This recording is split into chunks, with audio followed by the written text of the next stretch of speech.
Hello and welcome to a brand new season of Travel Stories with Moush. Before we kick off season 5, I just want to take a moment to thank each and every one of you. Your support has helped the podcast grow, win accolades, and climb the charts time and again. Please do continue to support and subscribe to the podcast because that is the only way we can continue doing what we are doing and bring you these incredible travel stories from around the globe.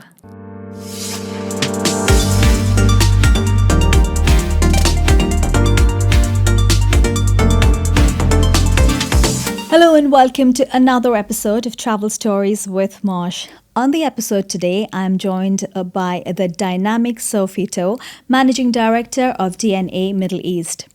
Sophie has worked with some of the most iconic luxury travel brands in the world and brings with her a rare behind-the-scenes understanding of how destinations and brands bring their stories to the world.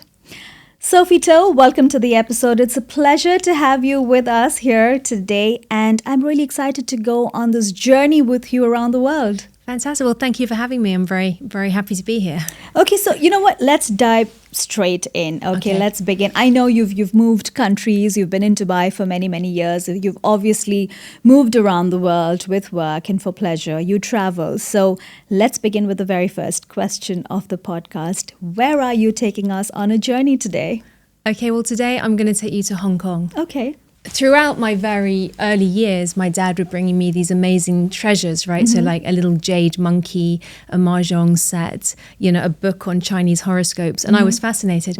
And then if you fast forward 20 or so years, I'm there on my own in Hong Kong and I'm signing my first big hotel client. Oh. And I'm excited. Yeah. So I think any trip to Hong Kong starts by the moment you get on the plane because they're serving you jasmine tea. They're speaking in a different language. And for me, flying east is very romantic because flying west is more going home. Yeah. So you're flying into the future and you land in this city, and Hong Kong is just this most mesmerizing place. I mean, it's built around a harbour, it's got mountains, it's got bays, it's got forests, it's got everything you might want.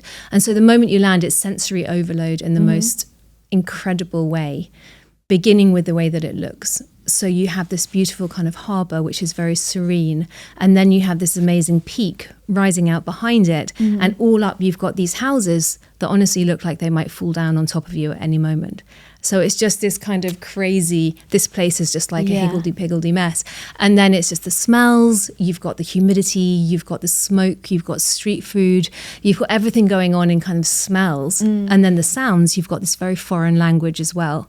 So you've got the sounds and it's just so busy. There's so much chatter. There's so many little taxis zipping around, scooters zipping around. So by the time you go in Hong Kong, you are just absolutely overwhelmed and you can't quite place it.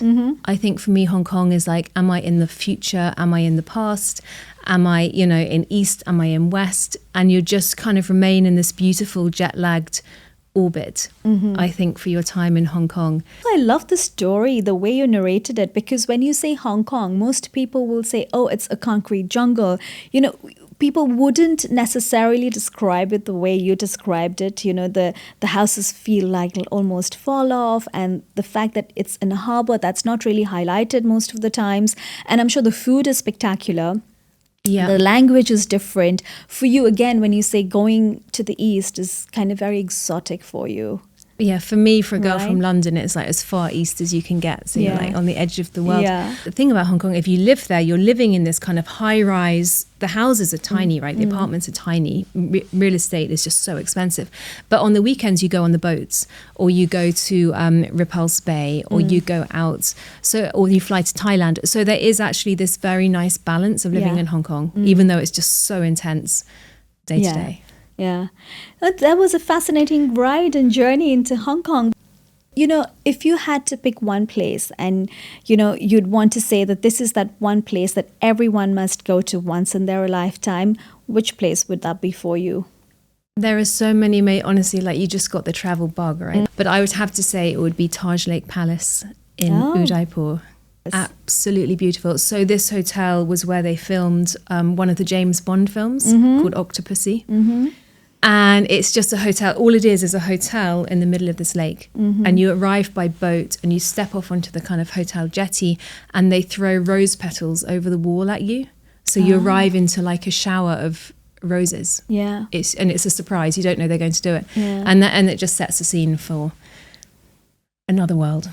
So you're picking a hotel and you think that hotel itself is such a spectacular destination that, one must definitely experience it once in their lifetime. Yeah, I think so. Yeah. I mean, but you can go, you could pick Udaipur and you could say, right, okay, we're going to spend 2 nights on the lake at the palace, but then there's a beautiful Oberoi hotel. There are hotels on the land. You can go and see the Maharaja's palace. You can go to temples. I mean, there's a lot to do. But for you, definitely it's the Taj Lake Palace hotel. I would like to go back. I keep meaning to go back. Yeah. But so I'm sure it has some really special memories for you and has really left a very beautiful place in your heart. Yeah, well, I think travel is sometimes about making meaning of your childhood experiences, right? No, and I also find it interesting that, all these places that you mentioned, like whether it be Hong Kong or now Udaipur and Taj Lake Palace, and these were your solo trips. And I actually wanted to talk about solo trips as a woman around the world. And you've obviously, you've been a publicity veteran in Dubai for a very long time. You've worked with some really iconic travel brands around the world. That's where, traveling alone as a woman kind of comes in for me. And I wanted to ask you this question because I thought it was so relevant. How do you think, solo travel has kind of progressed in the world today? Solo travel allows you to be transformed, right? Because you are far from home, you're on your own, you're really kind of getting lost in a place. So I think the more we actually understand travel as, we're going to kind of immerse ourselves, learn, enrich, the more it makes sense that you would travel on your own. I think it's wonderful that the world has opened up in a way that women are able to travel on their own and not. I remember at a certain point, I would probably look down on a woman who was traveling on her own and be like, do you not have any friends? Do you not have anyone, a family or any friends to go with you? That you're a bit of a kind of loner. Now it's very much like, good for you. You're going to kind of recharge, renew, re-energize, learn something, self-care, focus on yourself. So I think it's more kind of to be celebrated. Yeah, right? no, that's true. And, because you have solo traveled yourself so much, which destinations do you think are kind of perfect? Perfect is probably not the right word, but which destinations around the world do you think are great for women to solo travel? I probably think amazing places to go on your own would be somewhere like Oman, close to home. It's so safe and it's just incredible. I mean, beautiful. I love Oman. Yeah. It's great. I think also somewhere like Italy, where you can just do sightseeing from sunrise to sunset. And it's walk absolutely around amazing. And so walk much. around, somewhere like Florence, Yes. Venice. I think that's fantastic. Yeah. And the Italians are so charming, and they're it like is the always Indians, Prosecco time. Yeah. Or, somewhere like Japan, again, because it's just so kind of rich and And safe. there's so much, and safe Yeah. and something to Yeah. do. So, but that said, I mean, I've traveled around Saudi Arabia on my own. I've been Australia, New Zealand, Thailand, Vietnam. So, I mean, within reason, you can go anywhere. But I think the best places are ones where you go, this is my itinerary. This is why I'm there. I'm going to focus on one theme and really kind of just get the most out of it. And also, like you said, safe. Safety is such a big deal when you travel alone as a woman, because you just need to feel that. You have to feel like you're safe. Like I was in Barcelona very recently, and Barcelona has a reputation. So I was so careful to stay in a very good area, and then I know even if I walk around at a particular time, I know I'm safe. Of course, Dubai. Coming from Dubai, also we're so used to being safe. We kind of don't even know, that we sometimes, like, you leave your bag at different places in Dubai. You come back and it's still there. And we get into that habit, right? And so when you travel, I am so extra cautious so that, I hope I haven't left my bag somewhere or my phone somewhere, But also, you came to Dubai. I mean, Dubai has also changed over time. And I know you came to Dubai back in 2009. a time when the great recession of our time happened. Not the best time. Not the best time. And not many people will kind of make a decision like that to relocate to a different country. But you did that, and you did whatever you did. I mean, you established the fabulous Toh PR that you did at the time, and it was so, so successful. But, it's been many years now, and you've seen this city evolve and become what it's become. It's one of the most sought-after destinations in the world today. And so many people come here all the time. It's crowded, it's crazy traffic, we know that. But for all those people who are coming and still want to come to Dubai, which would be your top recommendations to do, to experience, to eat? What I love to do, here's a top tip. If you come out of Dubai airport, which is horrendously busy, I always make a stop on the way home to the Irish village. You do? I do. I'm from the Great Britain. But that's the original Irish village. It's the original pub. It's kind fabulous. of a nice kind of entryway into Dubai, Yeah. because it's kind of Irish and it's a pub, so everyone knows a pub. And then, we'll have a few drinks at there, and then everyone's kind of acclimatized, settled in. And then we'll go home. I think you absolutely must go to the beach in Dubai, because otherwise you just don't get any sense of where you are. You're just in this kind of city. And the amazing 24-hour beaches here, I think, are fantastic. I think the beaches are massively underrated here. So definitely do the beach. And then I think you do have to go, it's a cliche, but you have to see the old Dubai. You have to go up to the creek. Yeah. Have to. But I would strongly recommend you go to the creek, go to the gold souk, go to the spice souk, really understand that kind of Iranian trading, heritage of Dubai. You understand where it came from. And then I think once you've done that, I love the Park Hyatt. Again, maybe it's a cliche, but it's such a beautiful hotel. And then I think once you've done that, you can then jump into kind of what I call New Dubai. So I think when you've seen that, I always start in that order. And then you go, right, okay, now let's go to Dubai Mall. Let's see the fountains, see the Burj Khalifa, because I get chills when I see those fountains. Yeah. But I love your recommendations, the beach, Irish village. Nobody spoke about that. Well, isn't it? So I'll pick you up from the airport because I want to go to Irish village on the way home. That's a good one. Sorry. But I think you've got to help your guests, because I think Dubai is one of the most famous destinations in the world, right, for tourism. And it's full credit to Sheikh Mohammed, Dubai Tourism. Yeah. Full credit, destination marketing, excellence. Dubai has done such a fabulous job of destination marketing, of just putting it out there to the world. And today Dubai is kind of one of the most famous destinations in the world. But then there are places around the world which deserve the attention, but they don't get it, right? So which places around the world do you think, deserve much more attention in the travel world? I don't know about attention, but I went to Colombia. I went to Colombia, and I think that Colombia and I'm talking as a PR person, I think Colombia could do with a bit of a kind of PR upgrade. Because honestly, I went to Colombia, it was a retreat. So I wasn't choosing to go to Colombia. The retreat happened to be in Cartagena, right? So and I flew into Bogota expecting, to be held at gunpoint. And I'm quite a kind of savvy traveler. I've, traveled the world, but I still, for Bogota, for me, hadn't managed to kind of capture my imagination any other way of there's going to be some sort of like cartel, picking you up.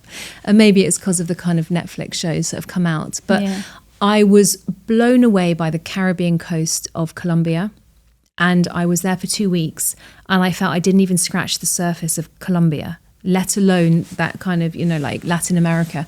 So I do think that, you've got all those beautiful Caribbean islands, but you've got, countries like Colombia and Venezuela who have their own islands like that off their coast, and they're just not... I like the fact they're hidden gems because it's great, but I felt like I'd really kind of had to discover it in a country that I think wasn't necessarily getting that recognition. Yeah, like they could possibly do without the bad press that they have, would you say? Because, what you're saying is kind of resonating with me when I went to Brazil, and everybody said, why are you going to Brazil? Like, what's wrong with you? It's unsafe. And I had it is one of the best trips of my life, So again, I think what you said is like they could do better with publicity. Yeah, and I think just because there's one famous guy in their history called Pablo Escobar, right? Just because you got one guy, I think the world slightly kind of judges the entire country on that, which you wouldn't do, I think, for France or UK or I think it's quite a generic understanding. So anyway, my top tip is go to Colombia. Go to Colombia. Prepare to be amazed. I felt so safe. I don't know if I do a solo trip there as a woman, but I felt so safe. I had the best time, and it's absolutely beautiful. Beautiful. I like that. I'm already very intrigued. But you also are a new mum. Yes. Right? Yes. And that's something I wanted to discuss with you. I haven't really spoken much about it on the podcast, is, traveling as a new parent. As a mum of a young toddler, and the fact that you also travel so much, how are you navigating this? What would you say to people who want to travel with kids? I mean, but it has to slow you down a little bit, right? There are some trips I think you just have to say that not now, maybe in a year or so. That said, my top tip to parents would be just book the ticket and get on the plane. And I do apologize to anyone sitting next to me, but I felt it was necessary not to stop because if you kind of stopped, you lose confidence in taking those trips. We all went as a family to Rome. And I don't think Rome is kind of on the top list of family-friendly destinations.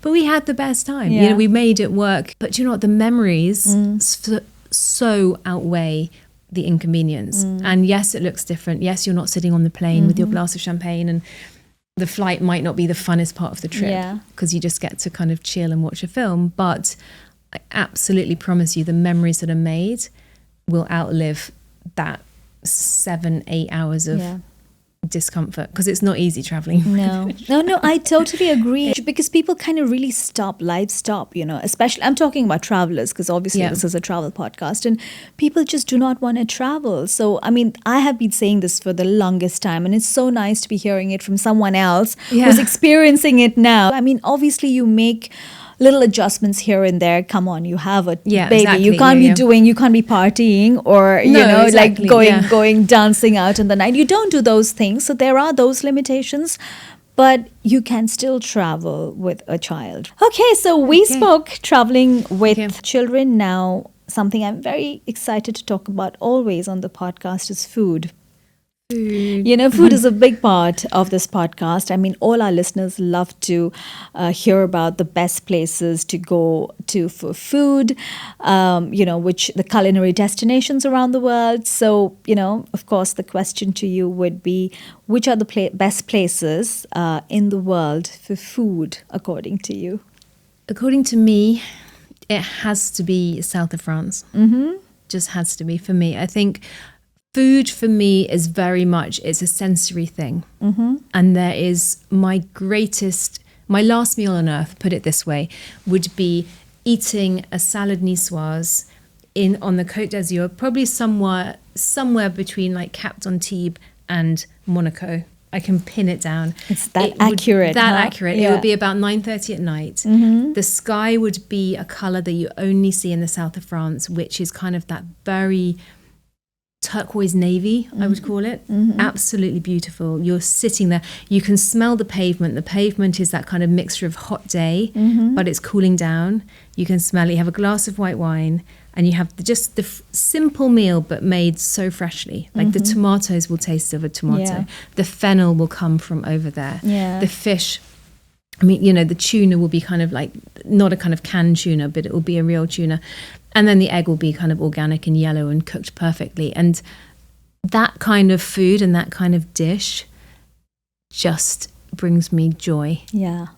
Growing up in the UK, France is always billed as your kind of competitive sibling that is just so much more cultured than you Brits, with your roast beef and your pies and your, French food is a thing. Yeah. But I just think for me, it's just the setting. I worked for many years with the Monte Carlo Tourism Board, and I had so many beautiful meals in their restaurants, similar settings, and I've holidayed there over the years, and I just think it's all about the ingredients, but the setting. The produce And the setting. The south of France is a fabulous pick. I love it. And French food is also so delicate and can be rich at the same time. So it's just it's perfection. They do dessert, for example. They'll bring around that kind of trolley. Yeah.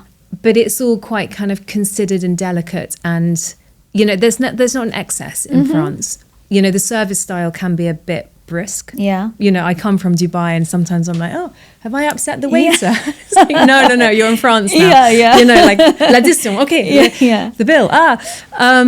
But I think everything is quite considered. You know, that again, you know, we need to have a moment for, you know, kind of local fish, you know, salt baked sea bass in somewhere like, you know, Club Sank on Sank or on the back of a boat. Oh my God, can we go now? Yeah. Oh, just Let's go. heaven with like. Okay, before we go off to south of France now, because I'm almost like heading to the door and going to south of France with you, let's also talk about your hidden gem. Do you have a hidden gem that you want to tell us today?